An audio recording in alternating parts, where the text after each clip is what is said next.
Wuthering Heights. Chapter 11. Sometimes, while meditating on these things in solitude, I've got up in a sudden terror, and put on my bonnet to go see how all was at the farm. I persuaded my conscience that it was a duty to warn him how people talked regarding his ways, and then I've recollected his confirmed bad habits, and, hopeless of benefiting him, have flinched from re-entering the dismal house, doubting if I could bear to be taken at my word. One time I passed the old gate, going out of my way, on a journey to Gimmerton. It was about the period that my narrative has reached, a bright frosty afternoon, the ground bare, and the road hard and dry. I came to a stone where the highway branches off onto the moor at your left hand, a rough sand pillar, with the letters WH cut on its north side, on the east, G, and on the southwest, TG. It serves as a guidepost to the Grange, the Heights, and village. The sun shone yellow on its grey head, reminding me of summer, and I cannot say why, but all at once a gush of child sensations flowed into my heart. Hindley and I held at a favourite spot 20 years before. I gazed long at the weather-worn block, and, stooping down, perceived a hole near the bottom still full of snail shells and pebbles, which we were fond of storing there with more perishable things, and, as fresh as reality, it appeared that I beheld my early playmate seated on the withered turf, his dark, square head bent forward, and his little hand scooping out the earth with a piece of slate. "Poor Hindley!" I exclaimed, involuntarily.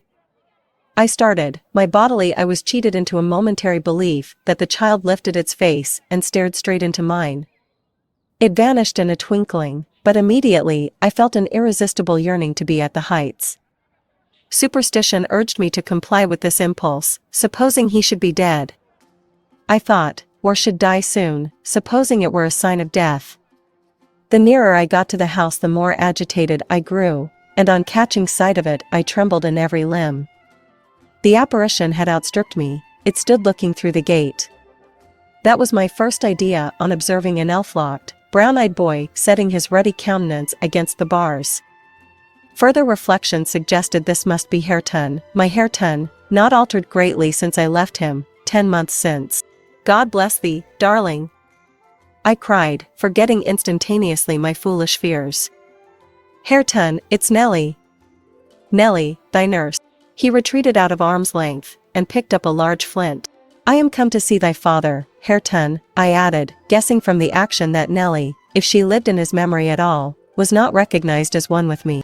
He raised his missile to hurl it. I commenced a soothing speech, but could not stay his hand. The stone struck my bonnet, and then ensued, from the stammering lips of the little fellow, a string of curses, which, whether he comprehended them or not, were delivered with practiced emphasis, and distorted his baby features into a shocking expression of malignity. You may be certain this grieved more than angered me. Fit to cry, I took an orange from my pocket, and offered it to propitiate him. He hesitated, and then snatched it from my hold, as if he fancied I only intended to tempt and disappoint him. I showed another, keeping it out of his reach. "Who has taught you those fine words, my bairn?" I inquired. "The curate? Damn the curate, and thee." "Gie me that," he replied. "Tell us where you got your lessons, and you shall have it," said I. "Who's your master?" "Devil Daddy," was his answer. "And what do you learn from Daddy?" I continued. He jumped at the fruit, I raised it higher. "What does he teach you?" I asked. "Naught," said he, "but to keep out of his gate. Daddy cannot bide me, because I swear at him." "Ah. And the devil teaches you to swear at Daddy?" I observed. Nay, he drawled. "Who, then?" "Heathcliff." I asked if he liked Mr. Heathcliff. "Aye," he answered again. Desiring to have his reasons for liking him, I could only gather the sentences. I note, he pays Dad back what he gees to me, he curses Daddy for cursing me. He says I mun do as I will. And the curate does not teach you to read and write, then? I pursued. No, I was told the curate should have his teeth dashed down his throat if he stepped over the threshold. Heathcliff had promised that. I put the orange in his hand, and bade him tell his father that a woman called Nellie Dean was waiting to speak with him, by the garden gate.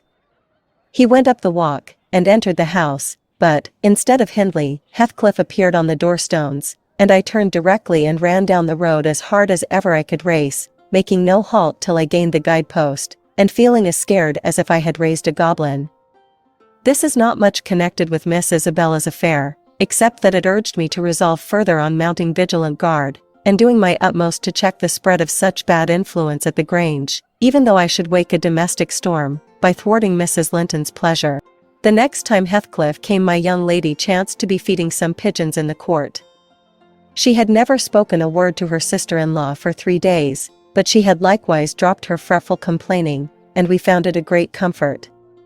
Heathcliff had not the habit of bestowing a single unnecessary civility on Miss Linton, I knew.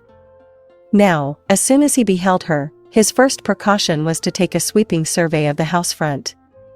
I was standing by the kitchen window, but I drew out of sight. He then stepped across the pavement to her, and said something. She seemed embarrassed, and desirous of getting away. To prevent it, he laid his hand on her arm. She averted her face. He apparently put some question which she had no mind to answer. There was another rapid glance at the house, and supposing himself unseen, the scoundrel had the impudence to embrace her. "Judas! Traitor!" I ejaculated. "You are a hypocrite, too, are you? A deliberate deceiver." "Who is, Nellie?" said Catherine's voice at my elbow. I had been over intent on watching the pair outside to mark her entrance. "Your worthless friend," I answered, warmly, "the sneaking rascal yonder." "Ah, he has caught a glimpse of us, he is coming in. I wonder, will he have the heart to find a plausible excuse for making love to Miss, when he told you he hated her?" Mrs. Linton saw Isabella tear herself free, and run into the garden, and a minute after, Heathcliff opened the door. I couldn't withhold giving some loose to my indignation, but Catherine angrily insisted on silence, and threatened to order me out of the kitchen, if I dared to be so presumptuous as to put in my insolent tongue. To hear you, people might think you were the mistress," she cried. "You want setting down in your right place. Heathcliff, what are you about, raising this stir? I said you must let Isabella alone, I beg you will, unless you are tired of being received here, and wish Linton to draw the bolts against—" "God forbid that he should try," answered the black villain. I detested him just then. God keep him meek and patient. Every day I grow madder after sending him to heaven. "Hush," said Catherine, shutting the inner door. "Don't vex me. Why have you disregarded my request? Did she come across you on purpose? What is it to you?" he growled. "I have a right to kiss her, if she chooses, and you have no right to object. I am not your husband, you needn't be jealous of me." "I'm not jealous of you," replied the mistress, "I'm jealous for you. Clear your face, you shan't scowl at me. If you like Isabella, you shall marry her. But do you like her? Tell the truth, Heathcliff. There, you won't answer. I'm certain you. And would Mr. Linton approve of his sister marrying that man?" I inquired. "Mr. Linton should approve," returned my lady, decisively. "He might spare himself the trouble," said Heathcliff. "I could do as well without his approbation. And as to you, Catherine, I have a mind to speak a few words now, while we are at it. I want you to be aware that I know you have treated me infernally. Do you hear?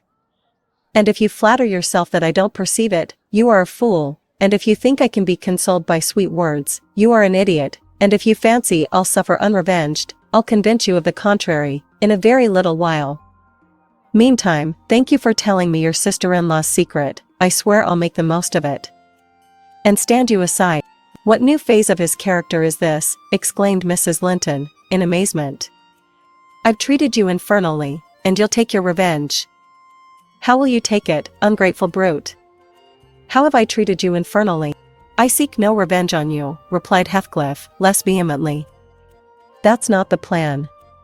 The tyrant grinds down his slaves, and they don't turn against him, they crush those beneath them.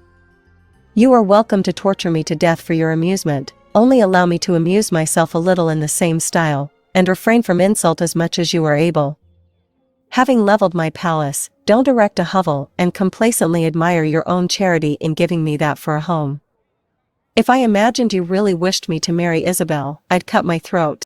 "Oh, the evil is that I am not jealous, is it?" cried Catherine. "Well, I won't repeat my offer of a wife, it is as bad as offering Satan a lost soul. Your bliss lies, like his, in inflicting misery. You prove it. Edgar is restored from the ill temper he gave way to at your coming. I begin to be secure and tranquil, and you, restless to know us at peace, appear resolved on exciting a quarrel. Quarrel with Edgar, if you please, Heathcliff, and deceive his sister. You'll hit on exactly the most efficient method of revenging yourself on me. The conversation ceased. Mrs. Linton sat down by the fire, flushed and gloomy. The spirit which served her was growing intractable, she could neither lay nor control it. He stood on the hearth with folded arms, brooding on his evil thoughts, and in this position I left them to seek the master, who was wondering what kept Catherine below so long. "Ellen," said he, when I entered, "have you seen your mistress?" "Yes, she's in the kitchen, sir," I answered. "She's sadly put out by Mr. Heathcliff's behavior, and, indeed, I do think it's time to arrange his visits on another footing. There's harm in being too soft, and now it's come to this." And I related the scene in the court, and, as near as I dared, the whole subsequent dispute. I fancied it could not be very prejudicial to Mrs. Linton, unless she made it so afterwards, by assuming the defensive for her guest. Edgar Linton had difficulty in hearing me to the close. His first words revealed that he did not clear his wife of blame. "This is insufferable," he exclaimed. "It is disgraceful that she should own him for a friend, and force his company on me. Call me 2 men out of the hall, Ellen. Catherine shall linger no longer to argue with the low ruffian, I have humored her enough." He descended, and bidding the servants wait in the passage, went, followed by me, to the kitchen. Its occupants had recommenced their angry discussion. Mrs. Linton, at least, was scolding with renewed vigor. Heathcliff had moved to the window, and hung his head, somewhat cowed by her violent rating, apparently. He saw the master first, and made a hasty motion that she should be silent, which she obeyed, abruptly, on discovering the reason of his intimation. "How is this?" said Linton, addressing her. "What notion of propriety must you have to remain here, after the language which has been held to you by that blackguard? I suppose, because it is his ordinary talk you think nothing of it, you are habituated to his baseness, and, perhaps, imagine I can get used to it too." "Have you been listening at the door, Edgar?" asked the mistress, in a tone particularly calculated to provoke her husband, implying both carelessness and contempt of his irritation. Heathcliff, who had raised his eyes at the former speech, gave a sneering laugh at the latter, on purpose, it seemed, to draw Mr. Linton's attention to him. He succeeded, but Edgar did not mean to entertain him with any high flights of passion. "I've been so far forbearing with you, sir," he said quietly, "not that I was ignorant of your miserable, degraded character, but I felt you were only partly responsible for that, and Catherine wishing to keep up your acquaintance, I acquiesced, foolishly. Your presence is a moral poison that would contaminate the most virtuous. For that cause, and to prevent worse consequences, I shall deny you hereafter admission into this house, and give notice now that I require your instant departure. 3 minutes' delay will render it involuntary and ignominious." Heathcliff measured the height and breadth of the speaker with an eye full of derision. "Cathy, this lamb of yours threatens like a bull," he said. "It is in danger of splitting its skull against my knuckles. By God! Mr. Linton, I'm mortally sorry that you are not worth knocking down." My master glanced towards the passage, and signed me to fetch the men. He had no intention of hazarding a personal encounter. I obeyed the hint, but Mrs. Linton, suspecting something, followed, and when I attempted to call them, she pulled me back, slammed the door to, and locked it.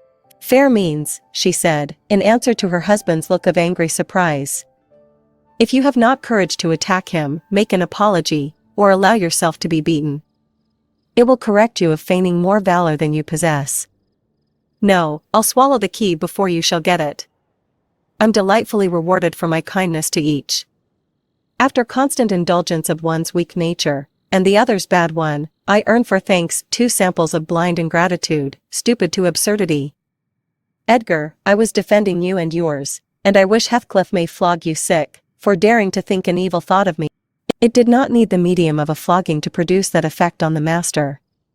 He tried to wrest the key from Catherine's grasp, and for safety she flung it into the hottest part of the fire, whereupon Mr. Edgar was taken with a nervous trembling, and his countenance grew deadly pale. For his life, he could not avert that excess of emotion, mingled anguish and humiliation overcame him completely. He leant on the back of a chair, and covered his face. "Oh, heavens!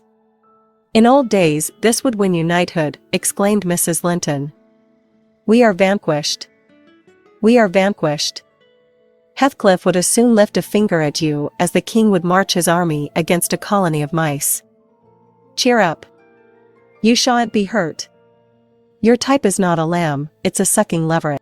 "I wish you joy of the milk-blooded coward, Cathy," said her friend. "I compliment you on your taste. And that is the slavering, shivering thing you preferred to me." "I would not strike him with my fist, but I'd kick him with my foot, and experience considerable satisfaction." "Is he weeping, or is he going to faint for fear?" The fellow approached and gave the chair on which Linton rested a push. "He'd better have kept his distance." My master quickly sprang erect, and struck him full on the throat a blow that would have leveled a slighter man. It took his breath for a minute, and while he choked, Mr. Linton walked out by the back door into the yard, and from thence to the front entrance. "There! You've done with coming here," cried Catherine. "Get away, now, he'll return with a brace of pistols and half a dozen assistants. If he did overhear us, of course he'd never forgive you. You've played me an ill turn, Heathcliff. But go, make haste. I'd rather see Edgar at bay than you." "Do you suppose I'm going with that blow burning in my gullet?" he thundered. "By hell, no. I'll crush his ribs in like a rotten hazelnut before I cross the threshold. If I don't floor him now, I shall murder him some time, so, as you value his existence, let me get at him." "He is not coming," I interposed, framing a bit of a lie. "There's the coachman and the 2 gardeners, you'll surely not wait to be thrust into the road by them. Each has a bludgeon, and master will, very likely, be watching from the parlor windows to see that they fulfill his orders." The gardeners and coachman were there, but Linton was with them. They had already entered the court. Heathcliff, on the second thoughts, resolved to avoid a struggle against 3 underlings. He seized the poker, smashed the lock from the inner door, and made his escape as they tramped in. Mrs. Linton, who was very much excited, bade me accompany her upstairs. She did not know my share in contributing to the disturbance, and I was anxious to keep her in ignorance.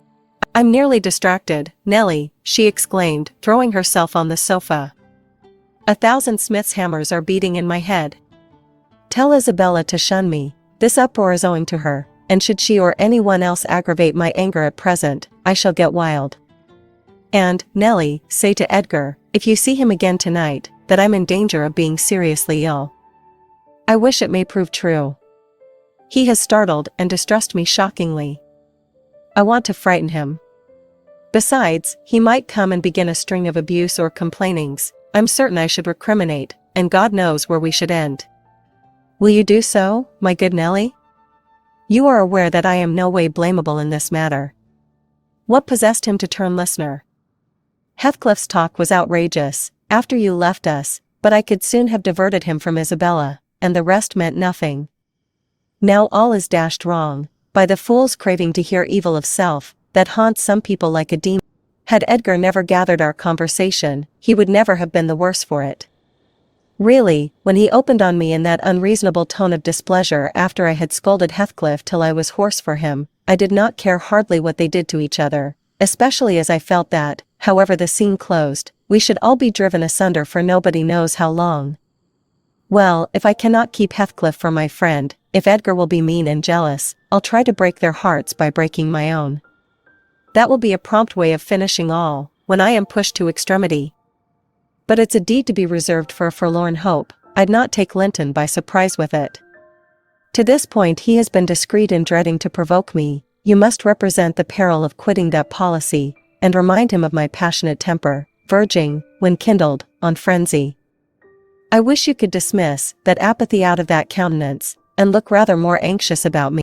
The stolidity with which I received these instructions was, no doubt, rather exasperating, for they were delivered in perfect sincerity, but I believed a person who could plan the turning of her fits of passion to account, beforehand, might, by exerting her will, manage to control herself tolerably, even while under their influence, and I did not wish to frighten her husband, as she said, and multiply his annoyances for the purpose of serving her selfishness.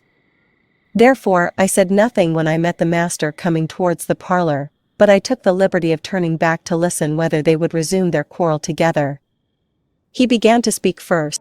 "Remain where you are, Catherine," he said, without any anger in his voice, but with much sorrowful despondency. "I shall not stay.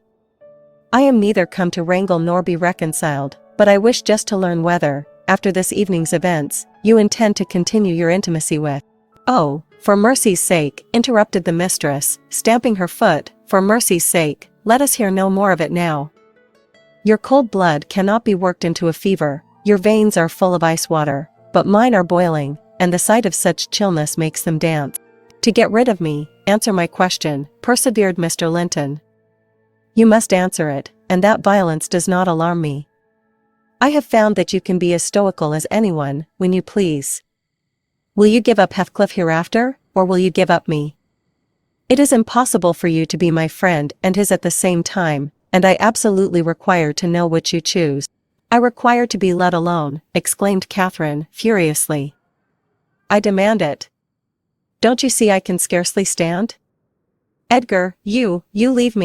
She rang the bell, till it broke with a twang. I entered leisurely.